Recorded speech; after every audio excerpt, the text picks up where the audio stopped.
Welcome to Jika. Very good morning to all of you. Adverb যদি ভালো করে দেখো যে adverb দুটো ওয়ার্ডের সমন্বয়ে গঠিত, তাই তো add আর verb।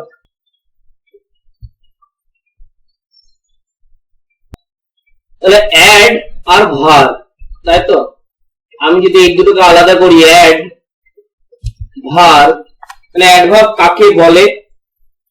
অ্যাডভার্বকে যদি আমি ভাঙি তাহলে আমি পাচ্ছি অ্যাড আর ভার্ব।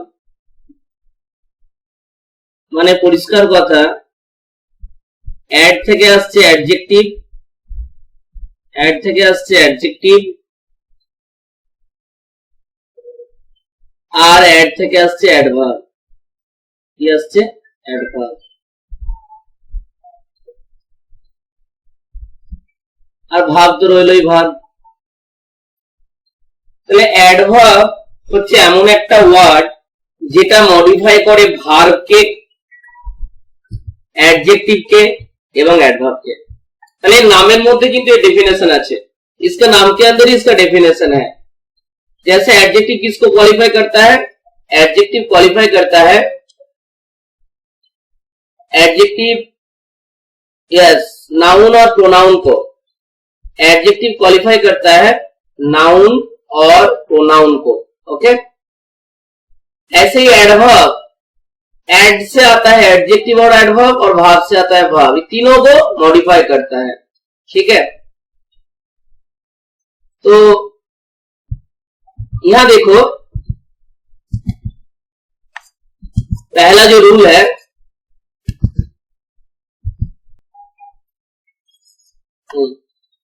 रूल 1, एडवर्ब और manner are mostly formed adjective by adding ly। আমরা মোস্টলি কি জানি যে অ্যাডভার্ব কিভাবে তৈরি হয়? অ্যাডজেক্টিভের সাথে ly অ্যাড হয়, সব সময় নয় কিন্তু কিছু কিছু ক্ষেত্রে, যেমন ক্লিয়ার থেকে ক্লিয়ারলি, ক্লেভার থেকে ক্লেভারলি, ওয়াইজ থেকে ওয়াইজলি। ঠিক আছে। Rule 2, when the adjective ends in preceded by a constant, change y into I and ly। मतलब y देखो y पे खत्म हुआ है, उसके पहले कांस्टेंट है। इस टाइप का अगर एडजेक्टिव रहता है तो उसको हम लोग एडवर्ब कैसे बनाएंगे?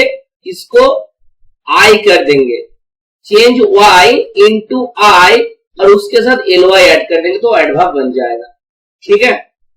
अब 3 सेंटेंस हम लिखते हैं। ठीक है, जैसे এই যে লেখাগুলো লেখাবো তোমরা কিন্তু এগুলো নোট করবে।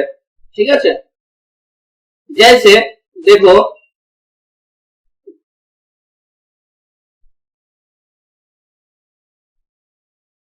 यहां पर हम लिख रहे हैं फास्ट, FAST। ठीक है, FAST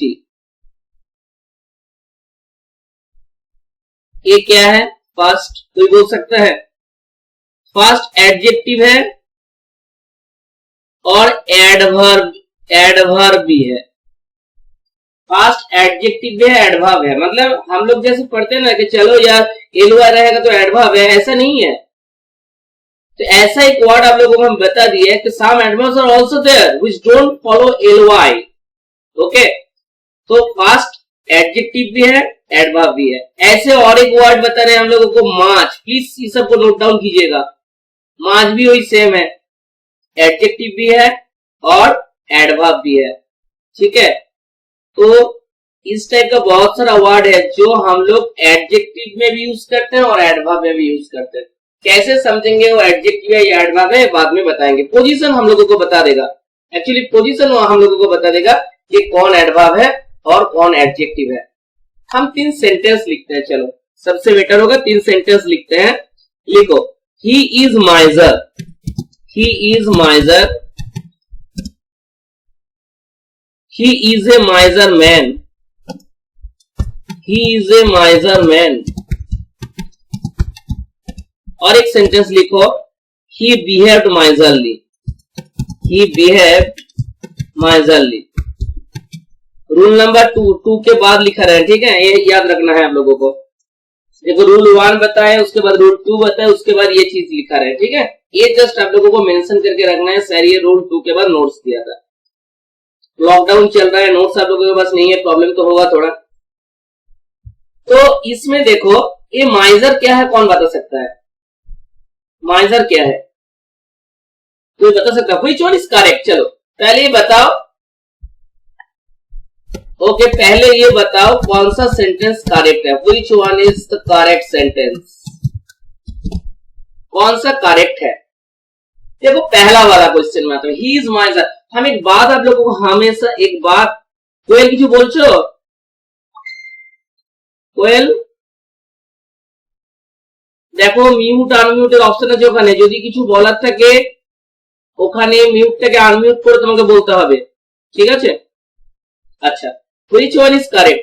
हम पहले एक बात बता रहे हैं कि छोटा छोटा सेंटेंस से हम लोग हार्ड सेंटेंस से एरर को निकाल सकते हैं, छोटा छोटा चीज से। जो समझना है प्लीज समझो। ही इज माइजर, देखो हम लोग सबको पता है कि माइजर एक नाउन है, हाँ या ना बताओ? माइजर एक नाउन है। अंजलि सही बोले ना हम?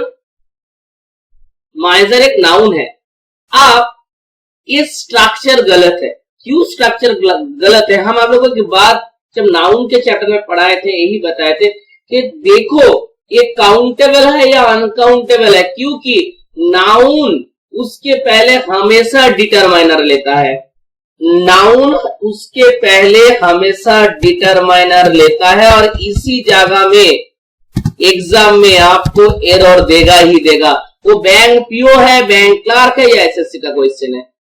डिटरमाइनर प्लस नाउन मतलब यहां पर क्या होना चाहिए? यहां पर होना चाहिए he is a माइजर, he is a माइजर। यहां क्या होना चाहिए? ए। क्या है ये ए है डिटरमाइनर, ये क्या है? डिटरमाइनर। क्लियर? तो जब भी आप आइडेंटिफाई करते हो कि यहाँ पर एक नाउन है, उससे पहले डिटरमाइन आना जरूरी है। और इसी मतलब नाउन पे अगर कोई एरर होता है तो 90% एरर यहीं से देता है कि उसको उसके पहले आर्टिकल हटा देता है, या काउंटेबल जो है काउंटेबल नाउन होता है उसको हम लोग काउंटेबल नहीं करते हैं। तो आपको पहले पहचानना है काउंटेबल नाउन है या अनकाउंटेबल नाउन है। तो यहाँ पर अगर आप पहचान लिए कि माइजर नाउन है तो उसके पहले डिटरमाइनर आना जरूरी है। ये आप लोगों को याद रखना है। ये सब रूल में मतलब सब क्वेश्चन में आप नाउन देखोगे उसके पहले एक आर्टिकल या कुछ तो लगेगा ही, ठीक है? अगर अनकाउंटेबल है तब छोड़ देना है, अगर अनकाउंटेबल होगा तो वहां पर वो लोग बैठा देगा, आपको उसको हटाना है। एरर इसी से आता है। अच्छा सेकंड सेंटेंस में आते हैं, ही इज अ माइजर मैन। आप देखो इसमें बताए थे माइजर क्या है? नाउन है, लेकिन अभी नाउन की जगह कौन ले लिया? नाउन की जगह मैन ले लिया। अभी मैन नाउन है ना, अभी नाउन कौन है? मैन नाउन है। एग्जैक्टली लेकिन माइजर का फॉर्म तो एडजेक्टिव नहीं है, होता है क्या बताइए? माइजर का माइजर जो है ही इज अ माइजर मैन, यहाँ पर मेन नाउन है लेकिन उसके पहले एडजेक्टिव भी लगेगा, क्योंकि नाउन को मॉडिफाई कौन करता है? बोलो, नाउन को मॉडिफाई कौन करता है? एडजेक्टिव करता है। तो माइजर का एडजेक्टिव फॉर्म होना जरूरी है और उसका एडजेक्टिव फॉर्म है माइजरली। अब यही चीज हम क्यों लिए एग्जाम्पल दिखाने के लिए? क्योंकि बहुत सारा स्टूडेंट यही सोचता है कि वो चीज यहाँ पर हम एक ही बात बताना चाहते हैं कि ये जो एलवाई है ना, एलवाई हम लोग सोचते हैं कि एडजेक्टिव के साथ अगर एलवाई हम ऐड करते हैं ना, तो एडजेक्टिव के साथ अगर हम एलवाई ऐड करते हैं तो एडवर्ब बन जाता है। लेकिन देखो यहाँ पर एक गलती आप लोगों का खत्म होगा कि हमेशा सब एलवाई वाला एडवर्ब नहीं होता है। हम यही बताए Amit, he is a माइजर man. अब माइजर मैन जो है लास्ट में तो नाउन है, नाउन को कौन क्वालिफाई करता है? एडजेक्टिव। जरूर माइजर एक एडजेक्टिव होना चाहिए, लेकिन माइजर तो हम पहले नाउन बताए, तो माइजर नाउन फॉर्म में अगर है तो एडजेक्टिव फॉर्म में जरूर उसका कुछ अलग होगा। इसका एडजेक्टिव फॉर्म है माइजरली, मतलब ये बोलना सही होगा he is a miserly man. Okay बोलो, समझ में आया ना? नेक्स्ट में आते हैं ही बिहेव्ड माइजरली। चलो यहां पर तो आपको समझ में आ गया कि ये एडजेक्टिव है। ये क्या है? माइजरली क्या हो गया? एडजेक्टिव। मतलब ये सेंटेंस आपका हो जाएगा। प्लीज आप लोग कॉपी में इसको नोट कर लेना। He is a miserly man, क्योंकि मैन हो गया आपका नाउन, ठीक है, मैन हो गया आपका नाउन और माइजरली हो गया आपका, ये क्या हो गया, ये हो गया आपका एडजेक्टिव और ये हो गया नाउन। प्रीवियस चैप्टर्स में हम एडजेक्टिव पढ़ाते पढ़ाते आप लोगों को देखो एडवर्ब का भी फॉर्म दिखाए थे, कुछ 4-5 एग्जाम्पल लिखाए थे ना, ट्रेन वाला एग्जाम्पल, बहुत सारे एग्जाम्पल हम एडवर्ब का ऑलरेडी कुछ क्लास करा चुके हैं एडजेक्टिव के चैप्टर में। अगर आप लोग पढ़ते हो रूल्स आज के रात में अगर खुल के देखते हो ना, आपको मिल जाएगा 4-5 सेंटेंस, वहां पर जो कैसे पहचानोगे, डिटरमाइनर कहाँ बैठता है, वो हम ऑलरेडी वहां पर एक्सप्लेन कर चुके हैं, इसीलिए इसके बाद से हम पढ़ा रहे हैं। तो आप लोग एडजेक्टिव के चैप्टर में वो 4-5 वाला रूल देख लीजिएगा। अब आते हैं ही बिहेव्ड माइजरली, यहाँ पर कहां पर प्रॉब्लम है, एडवर्ब कहां बैठता है, बोलो, भाव के बाद बैठना चाहिए। अच्छा, माइजरली अगर आपका एडजेक्टिव है, ठीक है, लेकिन यहाँ पर बिहेव्ड क्या है, कौन बोल सकता है, बोलो बिहेव्ड क्या है, बोलो बिहेव्ड क्या है, भार। तो भाव के पर क्या आना चाहिए, एडवर्ब आना चाहिए, यहाँ एक एडवर्ब आना चाहिए, हाँ या ना, क्योंकि यहाँ पर तो नाउन कोई नहीं है, जो नाउन अगर रहता तो उसको क्वालिफाई कौन करता, एडजेक्टिव, पर नाउन है ही नहीं, यह भार्ब है, मतलब यहाँ एडवर्ब फॉर्म होना चाहिए। अब माइजरली का एडवर्ब फॉर्म क्या है सर,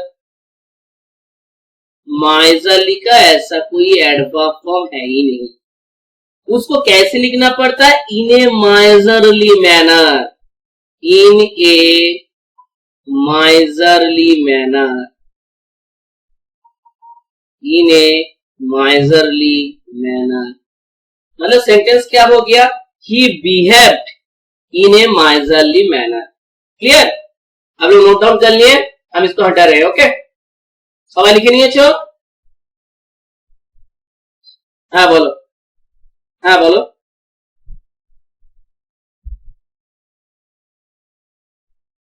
আমি বলেছি মাইজার নাউন, ঠিক আছে, নাউনের আগে অবশ্যই একটা ডিটারমাইনার দরকার, এখানে সেই ডিটারমাইনারটা নেই, মানে সেন্টেন্সটা ভুল ছিল, ঠিক আছে, তাহলে একটা ডিটারমাইনার মানে এখানে একটা আমার এ লাগবে আর্টিকেল, যখনই নাউন থাকবে তার আগে ডিটারমাইনার তোমাকে খুঁজতে হবে।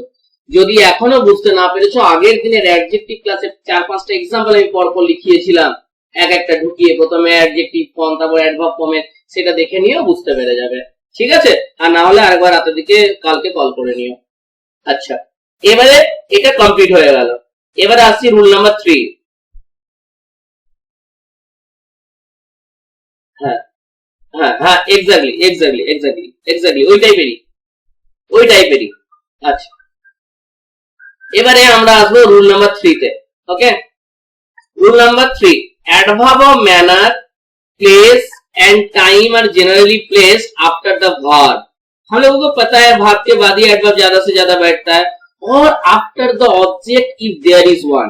ये बहुत इंपॉर्टेंट चीज है, ये जो बताया गया इसको हम बाद में एग्जाम्पल मतलब आपको समझाएंगे। यहाँ पर एक बहुत इंपॉर्टेंट बात बताया गया, सेंटेंस देखने में बहुत छोटा है, लेकिन इसके अंदर एक बात बताया गया, क्या बताया गया, यहाँ पर जो बताया गया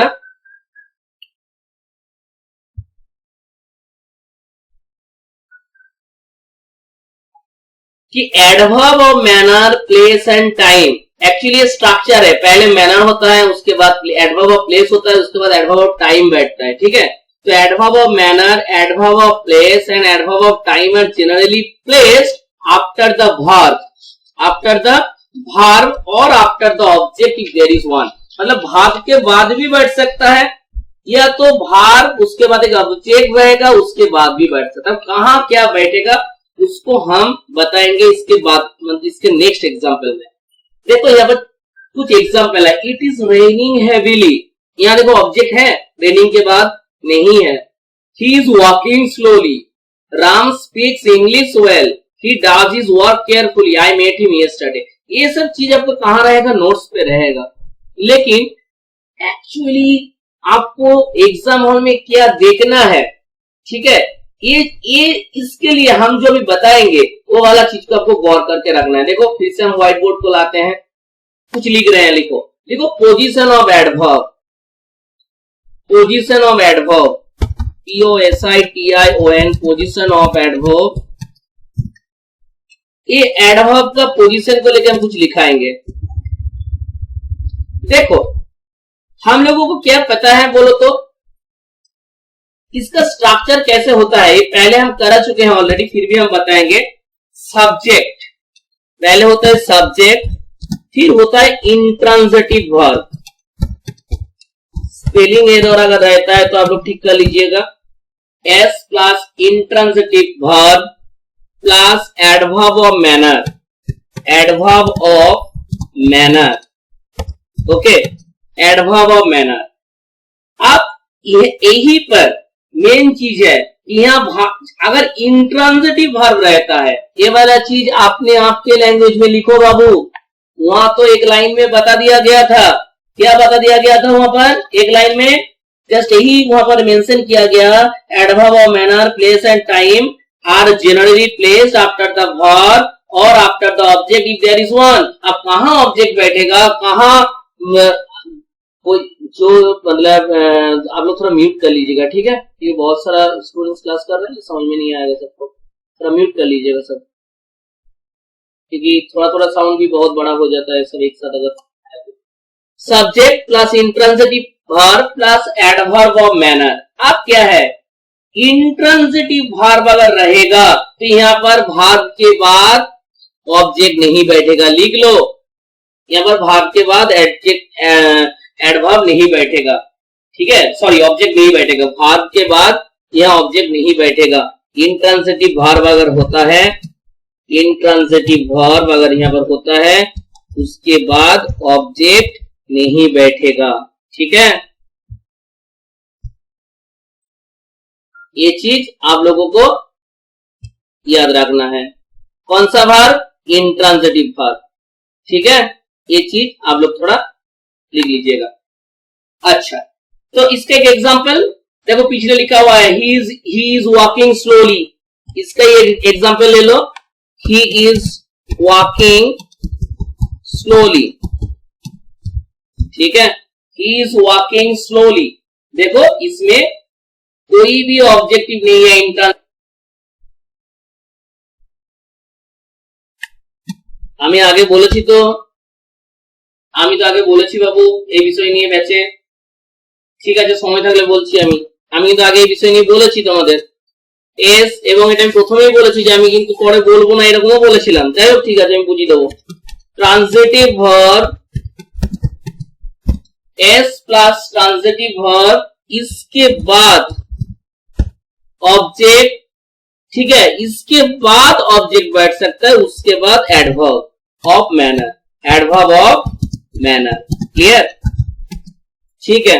ये बहुत हार्ड नहीं है संगीता, ठीक है। ट्रांजिटिव वर्ब और इंट्रांजिटिव वर्ब क्या है, बहुत इजी चीजें बताएंगे। तो सब्जेक्ट, उसके बाद अगर ट्रांजिटिव वर्ब होता है तो उसके बाद क्या बैठता है, ऑब्जेक्ट बैठता है। आप एक चीज लिख लो, ये स्ट्रक्चर कैसा है, आप लोग लिख लिया ना पूरा, ये हम क्लियर कर रहे हैं, सवाल लिखे नहीं छो। अच्छा, একটা স্ট্রাকচার হচ্ছে এমপিটি, ঠিক আছে, এমপিটি। What is এমপিটি? এমপিটি হচ্ছে তোমার অ্যাডভার্ব অফ ম্যানার, তারপর হচ্ছে তোমার অ্যাডভার্ব অফ প্লেস, তারপর হচ্ছে অ্যাডভার্ব অফ টাইম। এইভাবেই কিন্তু বসে। তাহলে তোমরা কিভাবে মনে রাখবে, এমপিটি, ঠিক আছে। If in a sentence there is adverb of manner, adverb of place and adverb of time in a single sentence, আমি বলতে চাইছি, if in a single sentence there is adverb of manner, adverb of place and adverb of time, then we should arrange it like MPT, clear। अच्छा, exception भी है इसका, पहले वाला लिख लो जो हम बता रहे हैं। अभी যেটা আমি বললাম একটু লিখে নাও কথাটা, যে যদি কোন একটা সিঙ্গেল সেন্টেন্সে তিনটে জিনিসই থাকে তাহলে আমরা সেটাকে কিভাবে সাজাবো, প্রথমে রাখবো অ্যাডভার্ব অফ ম্যানার কে, তারপর রাখবো অ্যাডভার্ব অফ প্লেস কে, তারপর রাখবো adverb of time K.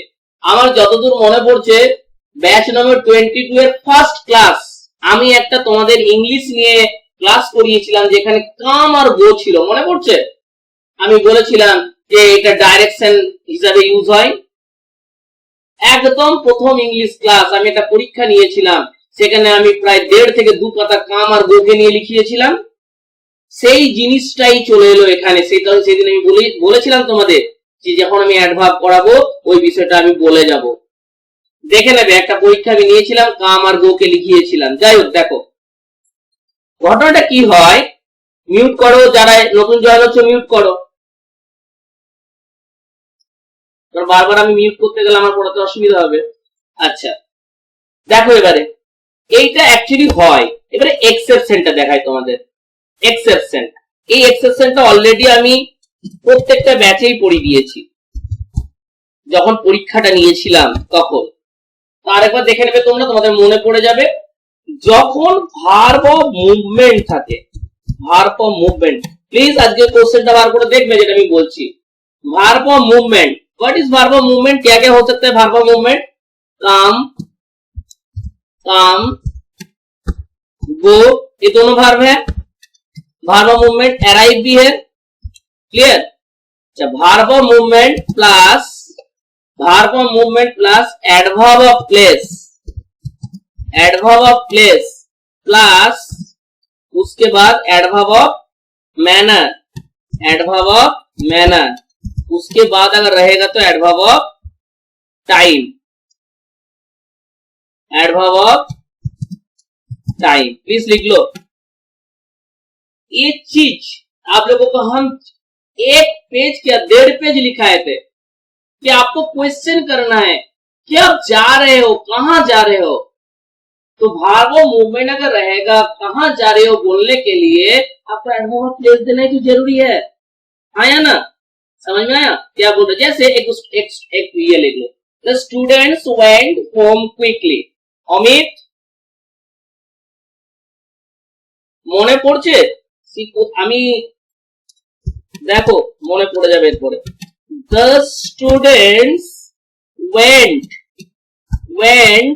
home quickly। কোশ্চেনটা ছিল the students went home quickly। এখানে টু ইউজ করা ছিল, মনে পড়ছে? went to home। আমি বলেছিলাম went to home কখনো হয় না। কেন হয় না? क्यों नहीं होता है? क्योंकि यहाँ पर इस एग्जैक्टली ये चीज हम ऑलरेडी आप लोगों को बता चुके हैं, ठीक है? तो ये वाला तो हम अभी यहाँ पर मेंशन कर दिए, चलो कि टू होगा नहीं, ठीक है? टू होगा नहीं, ये तो होगा नहीं, टू तो होगा नहीं, टू तो होगा नहीं। अच्छा, आप जो बोलना था यहाँ पर देखो, वेंट है, वेंट क्या है? वर्ब ऑफ मूवमेंट है ना, वर्ब ऑफ मूवमेंट है, ये वर्ब ऑफ मूवमेंट है। तो इसके बाद क्या होना चाहिए? प्लेस होना चाहिए। देखो प्लेस आ गया, आया ना, और कुछ है नहीं। ये क्या है? Quickly, adverb of manner. हाँ, তাহলে ভার্ব অফ মুভমেন্ট, তারপরে চলে এলো প্লেস, তারপরে চলে এলো অ্যাডভার্ব অফ मैनर। তাহলে এই রুলটা ভায়োলেট করছে তো एमपीटी-টাকে। पहले मैनर आना चाहिए था, उसके बाद प्लेस आना चाहिए था, उसके बाद टाइम आना चाहिए था, लेकिन अगर वर्ब ऑफ मूवमेंट रहेगा तब ये चेंज हो जाएगा। आप लोगों को सोचने काम कहां का जाएगा? वो कहीं एक जगह में जाएगा, मतलब एक प्लेस होना उसके बाद जरूरी है, उसके बाद मैनर, उसके बाद टाइम। क्लियर? अच्छा चलो, तो ये वाला बहुत ही इजी है। अब आते हैं रूल नंबर 4। देखो रूल नंबर 4 पे क्या है?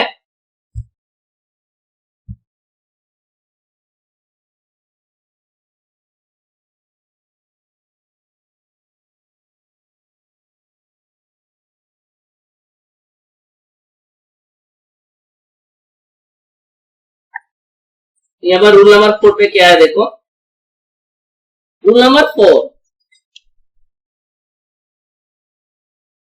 Adverb of frequency.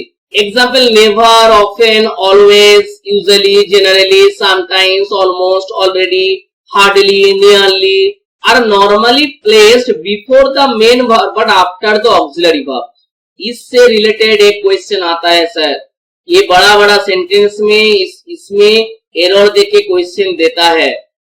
जब भी आपको एडवर्ब यूज करना है, एडवर्ब ऑफ फ्रीक्वेंसी कहां यूज होगा, वो होगा ऑक्सिलरी वर्ब के बाद। ऑक्सिलरी वर्ब मतलब am, is, are, was, were, have, has, had, इसके बाद और मेन वर्ब के पहले। जस्ट देखो यहां पर, I quite agree with you, he always comes late. देखो कम्स है यहां पर, तो ऑक्सिलरी वर्ब कुछ है नहीं, ठीक है। जैसे यहां पर देखो, ही इज ऑलवेज लेट, यहां पर ऑक्सिलरी वर्ब इज है, ठीक है। और यहां पर देखो ऑलवेज यूज हुआ है, ठीक है। मेन वर्ब और ऑक्सिलरी वर्ब के बाद ही ये एडवर्ब ऑफ फ्रीक्वेंसी यूज होता है। He often visits the US. His brother never takes alcohol. उसके बाद रूल नंबर 4 का एक देखो, when a verb consists of an auxiliary and main verb, the adverb which qualifies is placed between the auxiliary and the main verb. Same question. कैसे देगा? Same rule है। I have told him often not to come late. ये often का जो position है ये गलत है। मुझे पता है often कहां बैठने वाला है, auxiliary verb और main verb के बीचों बीच। देखो यहाँ पर have है, यहाँ पर told है, इसके बीचों बीच बैठना जरूरी है, मतलब ये करेक्ट है और ये क्या है, गलत है। तो एडवर्ब ऑफ फ्रीक्वेंसी कहां बैठता है, वर्ब से पहले और ऑक्सिलरी वर्ब का बाद। क्लियर? रूल नंबर আচ্ছা একই জিনিসকে সুপারফ্লুয়াস লেখা হয়েছে, সুপারফ্লুয়াস যখন লিখেছি তখন এটা একটা রুলের সাথে কম্বাইন করা উচিত ছিল। Rule 5, the auxiliaries have to and used to come after the adverb. এই have to R used to কোথায় বেশি ব্যবহার হয় জানো? স্পোকেন ইংলিশে। দেখো আমরা যখনই কিছু কথা বলি used to আর have to খুব ইউজ করি আমরা।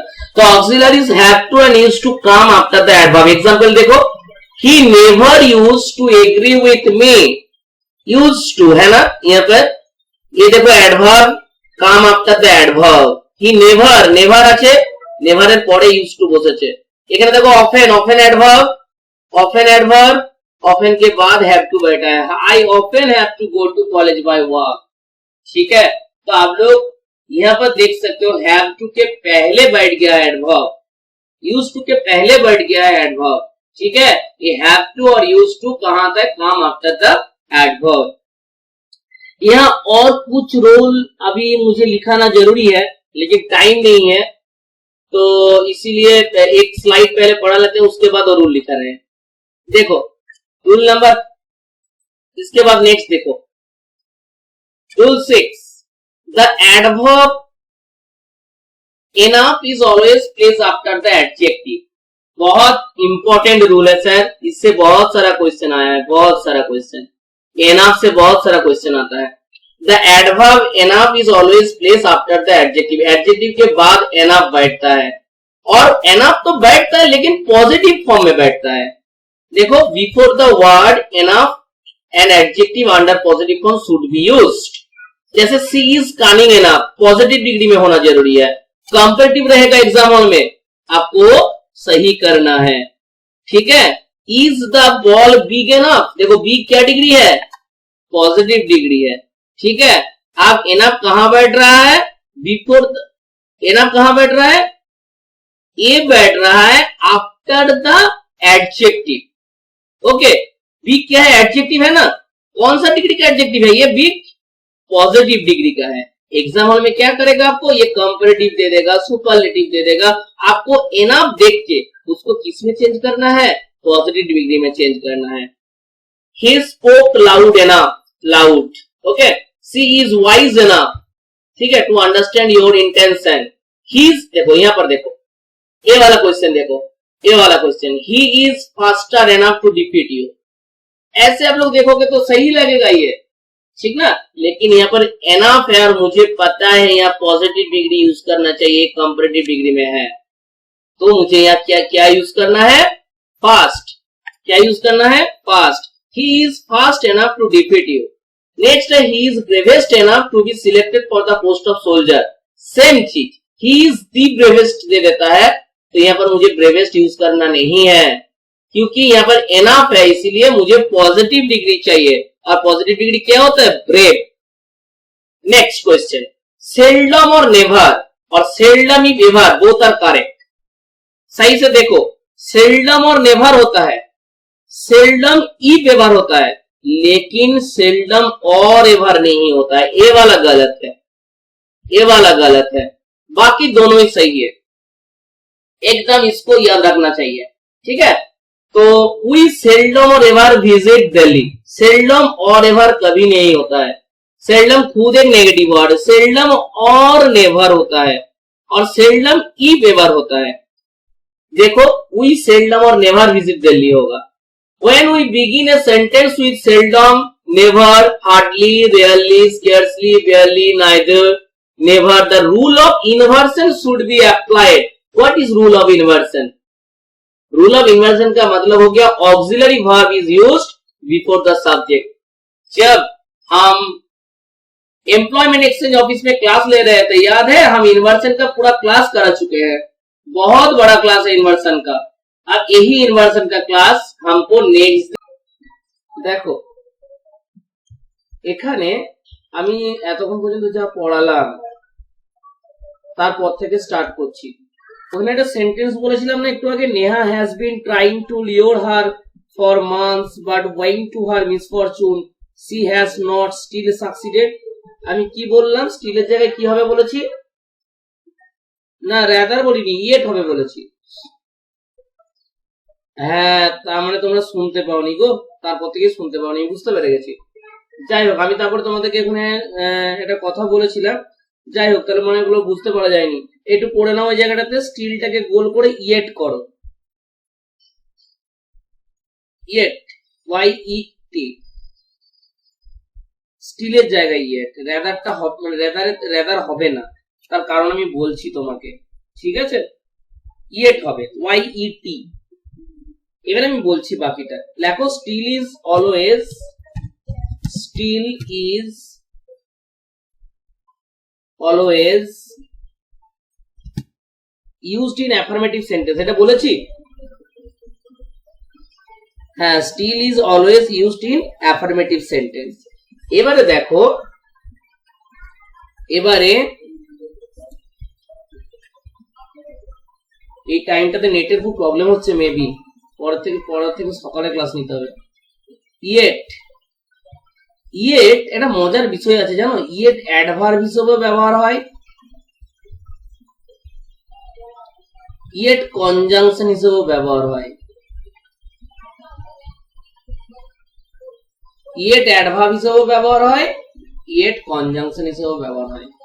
কারোর যদি এমআই এর মোবাইল আছে, হ্যাঁ, তাহলে একটু এটা রেকর্ডিং করতে পারো, একটু তাহলে বন্ধুদের সুবিধা হয়। কারো আছে এমআই মোবাইল? দেখো স্ক্রিন রেকর্ডিং এর একটা অপশন আছে, দেখো ইয়ে তিতাস জয়েন করেছো, তোমার তো আছে, তুমি করো জুম 6, এই কি নেট 6 প্রো, তো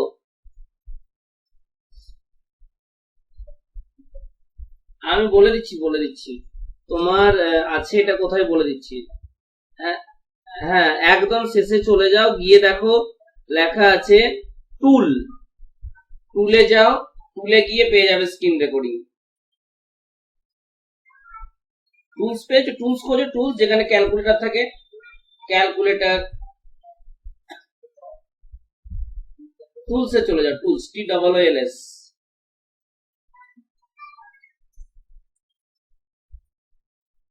পেয়েছো?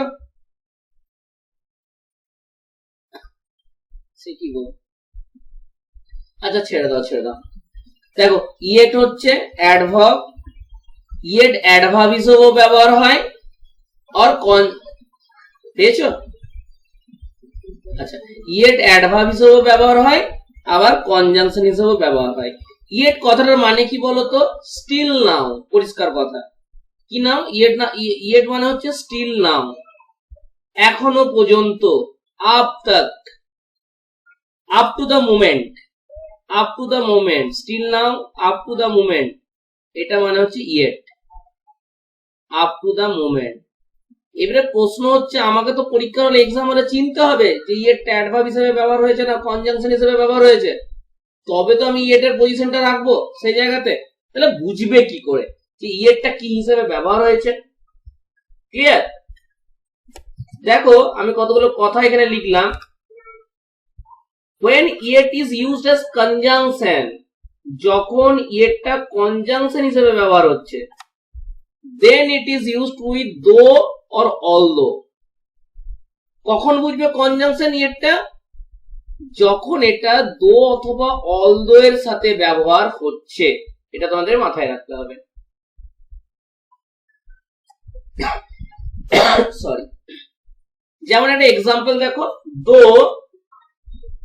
though he is rich, yet he is not happy। though he is rich, yet he is not happy। সে রিচ হওয়া সত্ত্বেও সে হ্যাপি নয়। বুঝতে পেরেছো? দেখো দো আর অলদো এর সাথে ব্যবহার হচ্ছে, তাহলে এখানে ইয়েটটা কি কে বলতে পারে? ইয়েটটা এখানে কনজাংশন। ইয়েটটা কি এখানে? কনজাংশন। ক্লিয়ার? যেটা বলছি সবাই বুঝতে পারছো তো? এখানে ইয়েটটা হচ্ছে কনজাংশন। ক্লিয়ার? যেহেতু দো এর সাথে ব্যবহার হচ্ছে। আচ্ছা, ইয়েটটা খুব ইম্পর্টেন্ট একটা ওয়ার্ড। देखो পরে আমি আর কিছু জিনিস লিখেছি। yet is used in negative sentence और interrogative sentence। अगर नेगेटिव सेंटेंस होगा और इंट्रोगेटिव सेंटेंस होगा तभी हम yet यूज कर सकते। जैसे जो पहला नेहा वाला जो एग्जाम दिए थे ना, उसमें देखो क्या था, she has not yet succeeded। not আছে না, negative sentence. still is used in affirmative sentence and yet is used in negative sentence or interrogative sentence। এটা মাথায় রাখতে হবে। স্টিল কিন্তু পজিটিভ সেন্টেন্সে ব্যবহার হয় আর ইয়েটটা হচ্ছে ইন্ট্রোগেটিভ সেন্টেন্স এবং negative sentence. It is used after verb বা ভার্ব প্লাস অবজেক্ট। এটা ব্যবহার হবে ভার্বের পরে অথবা ভার্ব প্লাস অবজেক্ট তারপরে ইয়েটটা ব্যবহার হবে। ক্লিয়ার? ভার্বের পরে কিংবা যদি ওই যে তুমি তো জানোই যে কোথায় অবজেক্ট ইউজ হয়, তো শিখিয়ে দিয়েছি। ইনট্রানজিটিভ ভার্বের পরে অবজেক্ট বসে না, ট্রানজিটিভ ভার্ব যদি থাকে তারপরে অবজেক্ট বসবে, তারপরে ইয়েট বসবে। ওটা আমি আগেই শিখিয়ে দিয়েছি তোমাদেরকে। নেক্সট পয়েন্ট বলেছে with yet present perfect tense is used and not past tense. যারা আমার কাছে এমপ্লয়মেন্ট এক্সচেঞ্জে ক্লাস করেছে তাদের আমি শিখিয়েছি এই ইয়েটটা তিনটে জিনিস एतो इंपॉर्टेंट येट दिए क्वेश्चन থাকবে। येट अगर रहेगा उसको पास्ट टेंस कर देता है, पास्ट परफेक्ट कर देता है, लेकिन ये आप लोगों को ख्याल रखना है येट यूज हुआ मतलब ये प्रेजेंट परफेक्ट टेंस में यूज होगा।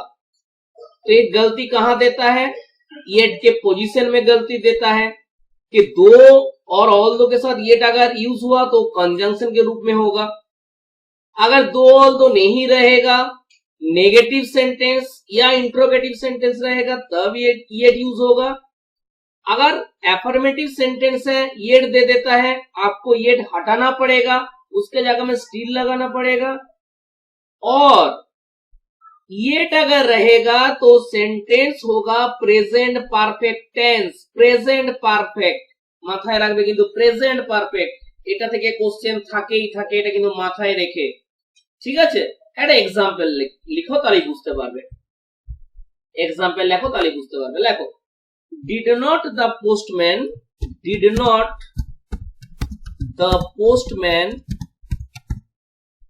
come yet? did not the postman come yet? Negative sentence. দেখো এখানে কি ইউজ হয়েছে? yet ইউজ হয়েছে। বুঝতে পেরেছো? তাহলে এই হচ্ছে গল্প স্যার। did not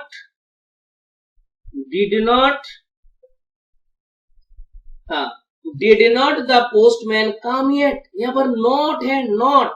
सो यहाँ पर yet का यूज क्या है? होगा या नहीं होगा बताओ? কেন কি হবে? কোথায় ভুল আছে? কে বলতে পারে? বলো কোথায় ভুল আছে? নট তার তো ইয়েট ইউজ হয় খেপা, নট থাকলেই তো ইয়েট ইউজ হয়। একদম তাই, हैज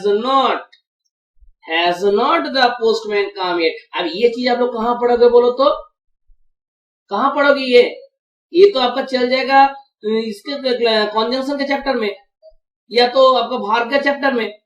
अब यही सब चीज जब हम लोग अलग अलग पढ़ते हैं ना, ये इंप्रेशन क्रिएट नहीं होता माइंड में। जब ये पढ़े थे हम लोग इस एडवर्ब के चैप्टर में, और वो पढ़ रहे हैं कॉन्जंक्शन या भार आपका टेंस के चैप्टर में, बस माइंड पे इंप्रेशन क्रिएट नहीं होता है। इसीलिए एक ही जगह में सब चीज को लाना जरूरी है। हम इसीलिए ये चीज को बता दिए, कॉन्जंक्शन के चैप्टर में अगर हम बताते ना, ये आप लोगों के लिए प्रॉब्लम हो जाता। तो प्लीज इसको और एक बार बोल रहे सुनो, ये नेगेटिव सेंटेंस और इंट्रोगेटिव सेंटेंस में यूज होता है, ठीक है। या आप बोल सकते हो as a unpleasant adjective use हो सकता है, अनप्लीजेंट, ओके। स्टील होता है पॉजिटिव सेंटेंस, या तो बोल सकते हो प्लीजेंट एडजेक्टिव। ये यूज कहां होता है, भार्ब, अगर एडवर्ब ये अगर कंजंक्शन के रूप में यूज होगा तो उसके साथ दो और ऑल दो रहेगा। अगर एडवर्ब के रूप में यूज होगा तो भार्ब के बाद होगा, या तो भार्ब प्लस ऑब्जेक्ट के बाद होगा, और वो सेंटेंस प्रेजेंट पारफेक्ट टेंस होना जरूरी है। क्लियर? তাহলে অনেকগুলো জিনিস কিন্তু এটার মধ্যে আছে, এটা মাথায় রেখে আমি রিমুভ করলাম। এবারে চলে আসি, তোমরা দেখতে পাচ্ছ কি দেখতে পাচ্ছ বলো তো, হোয়াইট বোর্ড না অ্যাডভার্বটা দেখতে পাচ্ছ? ও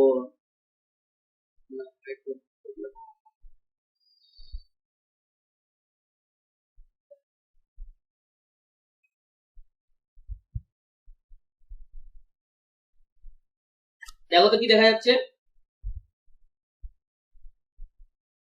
দেখা যাচ্ছে। Okay, rule 8, else should be used by but, else should be used by but. Example দেখো, it is nothing else than pride, এটা इनकरेक्ट। কেন? एल्स के बाद बाट होना जरूरी है। जैसे देखो यहाँ पर एल्स है इसीलिए बाट है, लेकिन यहाँ पर एल्स के बाद देन यूज हुआ है तो देन यूज नहीं होगा, एल्स के बाद बाट होगा। It is nothing else but pride, okay. Rohit has no one else to talk to except his wife, ये क्या होना चाहिए, ये जो यहाँ पर एक्सेप्ट है यहाँ पर बाट होना चाहिए, क्योंकि एल्स के बाद हमेशा क्या यूज होता है, बाट, ओके। रूल 9 क्या होगा, रूल 9 क्या है देखो, रूल 9 में the use of never for not is incorrect. जैसे I never broke your window panes, यहाँ क्या होना चाहिए, I did not break your window panes, ठीक है। यहाँ पर the use of never for not is incorrect, not के जगह में कभी भी नेवर यूज मत करो, ठीक है। रूल नंबर 10 बहुत इंपॉर्टेंट रूल है ये, एडवर्ब जो seldom, nowhere, never, nothing, hardly, scarcely, इस सब का मीनिंग नेगेटिव है, और ये कभी भी नेगेटिव वर्ड के साथ नहीं बैठेगा, क्योंकि एक सेंटेंस में दो नेगेटिव कभी नहीं बैठ सकता, एक सेंटेंस में दो नेगेटिव नहीं बैठ सकता। ये लोग खुद नेगेटिव है, seldom, never, nothing, hardly, scarcely, neither, सब नेगेटिव है ये सब। तो इसके साथ और एक नेगेटिव नहीं बैठ सकता, दो नेगेटिव नहीं बैठ सकता। तो यहाँ पर देखो क्या लिखा हुआ है, I rarely went to meet nobody, यहाँ रेयरली है, सो यहाँ नो बॉडी को चेंज करके दो नेगेटिव नहीं कर सकते, हमको एनी बॉडी करना पड़ेगा। I rarely went to meet anybody, ये करेक्ट है। She hardly, hardly negative word है, सी हार्डली नोस नथिंग, देखो हार्डली भी है नथिंग भी है, तो यहाँ पर नथिंग को क्या करना पड़ेगा, एनीथिंग करना पड़ेगा, क्लियर। तो she hardly knows anything about me, clear. अच्छा, इसके बाद आते हैं नेक्स्ट रूल में, रूल नंबर 11, इसका जेरोक्स मिल जाएगा, चिंता का कोई बात नहीं है, आप लोग स्क्रीनशॉट ले सकते हो। Rule 11, adverb as is used with the following form, as किस किस के साथ बैठता है, बहुत इंपॉर्टेंट है ये।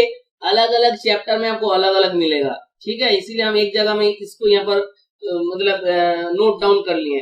देखो रिगार्ड के साथ होता है, डिस्क्राइब के साथ होता है, डिफाइन के साथ होता है, ट्रीट के साथ। देख के बहुत इजी लगेगा, अरे यार ये तो बहुत इजी है, बहुत इजी नहीं है। जब सब रूल माइंड में रहेगा ना, माइंड काम करना बंद कर देगा। इसीलिए चाहिए practice every day. I regard him as my brother. देखो रिगार्ड है, इसीलिए क्या है, एज। रिगार्ड के साथ एज बैठता है, डिफाइन के साथ एज बैठता है। Adverb as is not used with the following verb, name, elect. Elect as president कभी नहीं होता है। Think, consider, call, appoint, make, choose, इस सब के साथ एज नहीं यूज होता है। एक क्या इंपॉर्टेंट रूल है आपको अभी पता नहीं है ये चीज। एज से क्वेश्चन आता ही है, कभी कभी सेंटेंस इंप्रूवमेंट में दे देता है, कभी कभी आपका कॉमन एरर में दे देता है। तो एडवर्ब इस सब के साथ यूज नहीं होगा। Rule number 12, so as an adverb of degree must not be used with a correlative, like he is so weak. So weak नहीं होता है। सो हमेशा क्या होता है, सो किसके साथ बैठता है, सो के साथ एक कोरिलेटिव का जरूरत पड़ता है, ठीक है, क्योंकि अगर कोरिलेटिव के साथ सो हमेशा यूज करना पड़ेगा, like so that.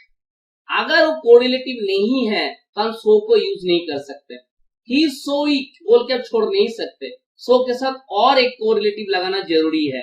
He is very weak आप बोल सकते हो, ही इज वेरी लवली बोल सकते हो, इट वॉज वेरी लवली बोल सकते हो, ठीक है, लेकिन सो लवली नहीं बोल सकते। अगर सो आपको यूज करना है तो उसके लिए आपको सो के साथ एक कोरिलेटिव जरूरी है। He is so week that he can not work. Clear, ये चीज बहुत इंपॉर्टेंट है।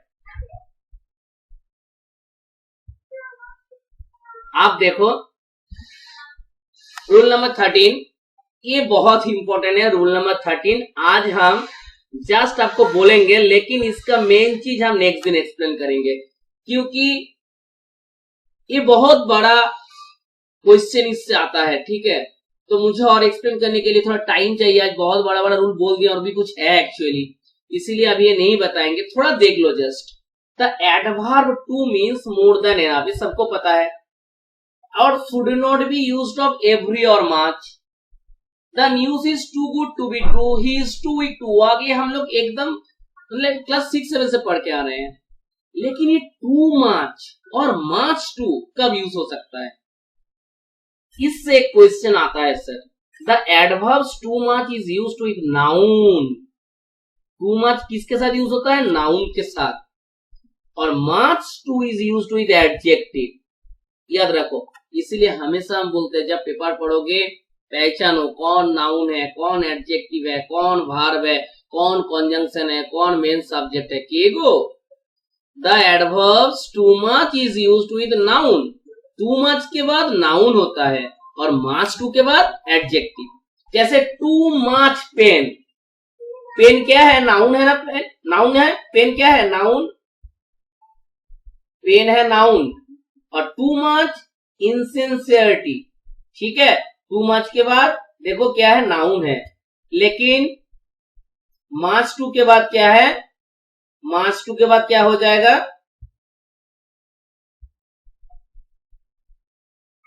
मच टू के बाद क्या होगा, एडजेक्टिव होगा, like much too painful, much too careless. अब ये वाला चीज सर अगर आप लोग याद नहीं रखोगे, ये तो म्यूट रखो सवाई प्लीज। मच टू ये अगर रहेगा उसके बाद एडजेक्टिव होगा। सर मुझे एडजेक्टिव का फॉर्म ही पता नहीं है, कौन नाउन है कौन एडजेक्टिव है, मुझे फॉर्म ही पता नहीं है। तुमको लगता है कोई स्पोकन इंग्लिश क्लास, कोई बिप्लब सर, कोई मिस्टर एक्स, कोई भी आपको ये चीज सिखा नहीं पाएगा, ये आपको ही याद करना पड़ेगा। हम लोग सोचते हैं कहीं स्पोकन इंग्लिश क्लास ज्वाइन कर लेंगे तो इंग्लिश हम बोलेंगे। मुझे पता है आप लोग इंग्लिश ग्रामर में बहुत अच्छे हो, क्योंकि जो इंग्लिश मीडियम है उससे बेहतर ग्रामर बाकी सब मीडियम के लोग जानते हैं, लेकिन हम लोग बोल नहीं पाते हैं। ये ओनली फॉर प्रैक्टिस के लिए, प्रैक्टिस नहीं है ओनली, और कुछ नहीं है। और हम लोग को बस वर्ड स्टॉक नहीं है, हम लोग ये सब को इग्नोर करते हैं, कौन सा एडजेक्टिव है कौन सा एडवर्ब है, ठीक है। अच्छा, यहाँ एक बात, मार्च टू इसके साथ अनप्लीजेंट एडजेक्टिव यूज होता है। जैसे वहां पर हम बताए ना, pleasant adjective, unpleasant adjective, yet होता है अनप्लीजेंट एडजेक्टिव और स्टिल होता है प्लीजेंट एडजेक्टिव।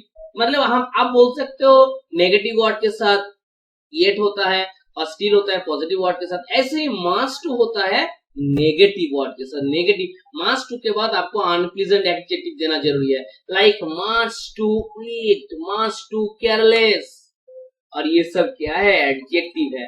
लेकिन टू मच अगर यूज हो जाएगा तो नाउन होगा। जैसे देखो केयरलेसनेस, केयरलेसनेस ये क्या है, टू मच के बाद केयरलेसनेस ये नाउन है। टू मच पेन, ठीक है, ये बहुत इंपॉर्टेंट है।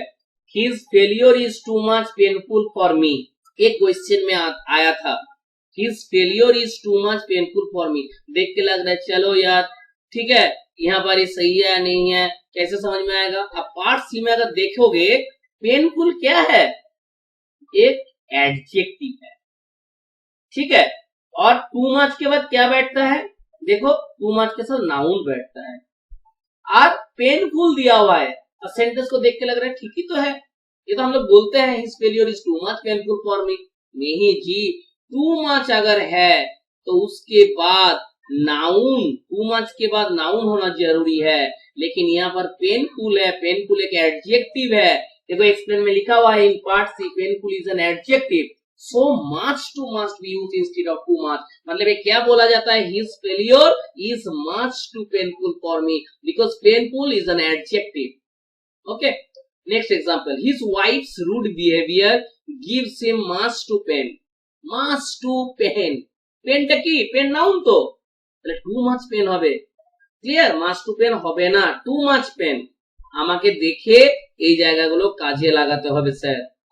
Rule number 14, very very important, rather से क्वेश्चन आता ही है। Rather is used as comparative adverb for the sake of emphasise. जैसे example, we should think of living rather और dying, this sentence is correct because there is comparison between living और dying, ये दोनों के बीच क्या है, कंपैरिजन हो रहा है, इसीलिए क्या बैठा है, rather. You are rather very clever, नहीं जी यू आर वेरी क्लेवर, इस टाइप का। चलो हम थोड़ा एक्सप्लेन करते हैं इसको, ये आप लोगों का शायद स्क्रीनशॉट हो गया, हम एक्सप्लेन करते हैं, रुको समझ में आ जाएगा आप लोगों को। स्क्रीन शेयर, देखो ये बहुत इंपॉर्टेंट है, हम पहले ही बता दिए इसीलिए एक्सप्लेन कर रहे हैं इसको।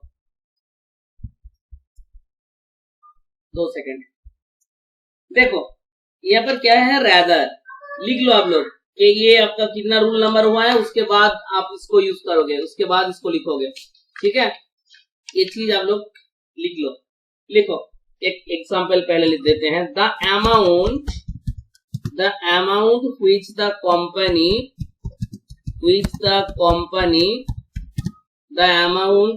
The company A part slash has paid to the dependents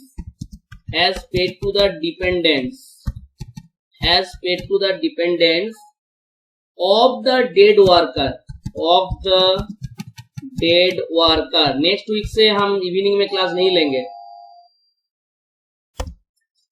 इतना प्रॉब्लम हुआ ना आज, बहुत खराब लगा मुझे। Dead worker, the amount which the company has paid to the dependents of the dead worker, okay, ये है part B, slash was fairly, मेरा और एक बैच है वो तो पूरा कैंसिल ही हो गया, कैसे ले पाएंगे वो, unjustified, देखो no error, the amount which the company has paid to the dependents of the dead worker was fairly unjustified। कहां गलती है बताओ तो, कौन बोल सकता है, के बोल लो, खूब सुंदर, के बोल लो, अरे बाबा रे, প্রীতি, ভেরি গুড। আমি বলেছি প্রীতি তোমার চাকরি পাকা যেদিন তুমি সব ছেড়ে পড়াশোনা করবে, বুঝেছো, ভেরি গুড। কেন বললে একটু বলো, এক্সপ্লেন করো। নেগেটিভ ওয়ার্ড আছে, গুড, তাই না, ওই প্লিজেন্ট আনপ্লিজেন্ট, তাহলে আমি বলতে পারি এখানে কথাটা, একটু মিউট করে দাও, যারা আছো একটু মিউট করে দাও, হ্যাঁ, আমি যদি বারবার মিউট করতে যাই না তাহলে আমার টাইমটা ধরো চলে যাচ্ছে, তো এখানে আবার নতুন লিংক দিতে হবে।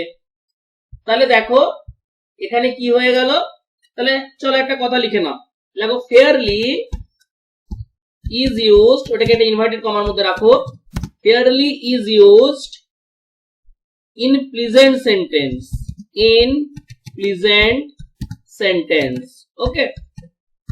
अच्छा, और rather क्या होगा, rather is used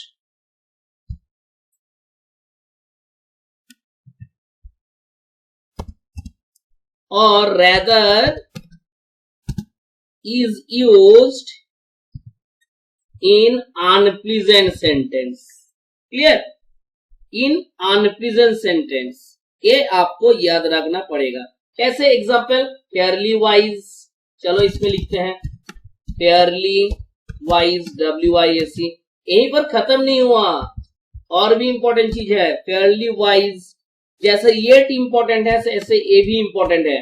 Fairlie beautiful, Fairlie beautiful, ठीक है, फेयरली ब्यूटीफुल, रैदर विक्ड, यहां पर एक एग्जांपल लिख लो, rather wicked, WICKED, unpleasant, okay, unpleasant. अब मजा का बात देखो, इसके अंदर डिफरेंस क्या है, किसके अंदर, फेयरली और रैदर, ऐसे करके लिखो फेयरली और रैदर, उसके बाद नीचे एक दाग दे दो, फिर नीचे लिखो Fairlie is used with positive degree. Fairlie क्या होता है, Fairlie is used, Fairlie is used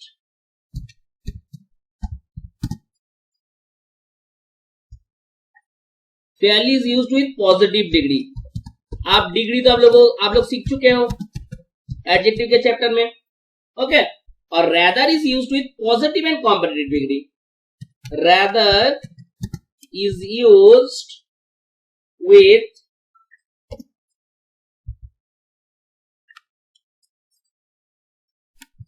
with positive and comparative degree, okay, rather is used with positive and comparative degree, both, दोनों में यूज होता है rather, लेकिन फेयर कब होगा, पॉजिटिव डिग्री के साथ, ठीक है। देखो फेयरली वाइज यहाँ पर लिखे हैं ना, फेयरली वाइज, तो ये क्या है, पॉजिटिव डिग्री है ना, फेयरली वाइज ये क्या है, देखो ये क्या है, सही से अगर देखते हो ये है पॉजिटिव डिग्री, यहाँ पर एक लिख लो, ये है, हम PD लिख दिए, आप लोग लिख लो पॉजिटिव डिग्री, प्लीज लिख लो पॉजिटिव डिग्री, वाइज क्या है, positive degree. Rather bad, rather bad যদি লিখি তাহলে रैदर এখানে লিখে নাও रैदर बैड, रैदर बैड, देखो ये क्या है, रैदर बैड, ये भी एक क्या है, पॉजिटिव डिग्री है, रैदर बैड ये भी एक पॉजिटिव डिग्री है, ओके, रैदर बैड ये भी है पॉजिटिव डिग्री, पॉजिटिव डिग्री। और हम लोग क्या बोल सकते हैं, रैदर ओट्स, ये भी बोल सकते हैं, चलो लिख लो रैदर ओट्स, रैदर ओट्स, ये क्या डिग्री है, कॉम्पैरेटिव डिग्री, ओके, ये क्या है, कॉम्पैरेटिव डिग्री, कॉम्पैरेटिव डिग्री है ये। तो देखो रैदर कॉम्पैरेटिव डिग्री के साथ भी हुआ, पॉजिटिव डिग्री के साथ भी हुआ। चलो ये आप लोग शायद लिख लिए, हम इसको मिटा रहे, ओके। अब कुछ चीज लिख लो, a plus fairly plus adjective plus noun, okay, a plus fairly plus adjective plus noun. Example, a fairly good book, इस टाइप के एग्जाम्पल हम ऑलरेडी एडजेक्टिव में भी लिखा चुके थे, ए फेयरली गुड बुक, यही स्ट्रक्चर होता है, याद रखना, ए फेयरली गुड बुक। आप लिखो a plus rather plus adjective plus noun. Example लिख लो, a rather difficult problem, a rather difficult problem, a rather difficult problem. Okay, फिर इसको घुमा के भी हम लोग लिख सकते हैं rather, उसके बाद plus a/n plus adjective plus noun, ऐसे करके भी स्ट्रक्चर लिख सकते हैं। और ये अगर एग्जाम्पल हॉल में दे देगा तो प्लीज आप लोग इसको गलती मत मान लेना, ए रैदर भी होता है, रैदर ए भी होता है, रैदर ए डिफिकल्ट प्रॉब्लम भी हम घुमा के बोल सकते हैं। ठीक है, এগুলো কেউ যদি 10 মিনিটের মধ্যে পড়ে মুখস্থ করে দাও তাহলে হবে না স্যার, এগুলো অনেক ভালো করে পড়তে হবে, এটা কিন্তু মাথায় রেখে, ঠিক আছে, প্রচুর ভালো করে পড়তে হবে। আচ্ছা, আরো জিনিস আছে, ঠিক আছে, কি আছে দেখো, with fairly, with fairly, fairly কে ইনভার্টেড কমার মধ্যে রাখবে, with fairly to is not used, to is not used, fairly के साथ टू यूज नहीं होता है। ओके, इसके साथ टू यूज नहीं होता है, ये याद रखना है। ठीक है, लेकिन रैदर के साथ टू यूज होता है, with rather, rather with rather to is used, with rather to is used. ये आप लोगों को, जैसे फेयरली टू गुड नहीं होगा, गलती है, फेयरली टू गुड ये क्या है, ये गलत है, फेयरली टू गुड ये गलत है। लेकिन हम लोग बोल सकते हैं rather too good, rather too good, ये हम लोग बोल सकते हैं। क्लियर, ये सही है।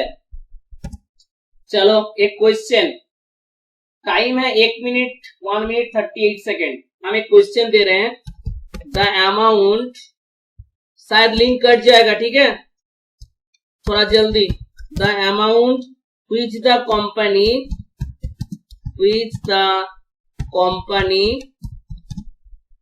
has paid to the dependents, to the dependents of the dead worker,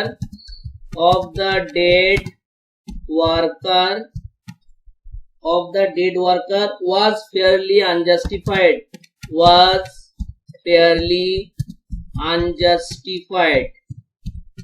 लिख लो। इसमें क्या गलती है, इसमें अनजस्टिफाइड है, तो क्या होगा, फेयरली की जगह में रैदर होगा। আমি বাস তোমরা লিখে নাও, আমি লিংক দিচ্ছি নতুন একটা, ঠিক আছে। কতজন আছে ক্লাস করছো, কতজন, ঠিক আছে, ওকে, ঠিক আছে, আজকে ছেড়ে দিলাম এখানে। হ্যাঁ, আমি একটু অন্য ব্যাচের একটু ক্লাস নেব, ঠিক আছে, আজকে রাখলাম এখানে। হ্যাঁ, অ্যাডভার্ব অনেকটা হয়ে গেল, আজকে রাখলাম এখানে। ওকে, 21 নম্বর, হ্যাঁ কাল হবে, রাহুল স্যারের ক্লাসটাই হবে, আমার ক্লাসটা হবে না কালকে। হ্যাঁ, ওই জন্য আমি করে দিচ্ছি আজকে, ঠিক আছে।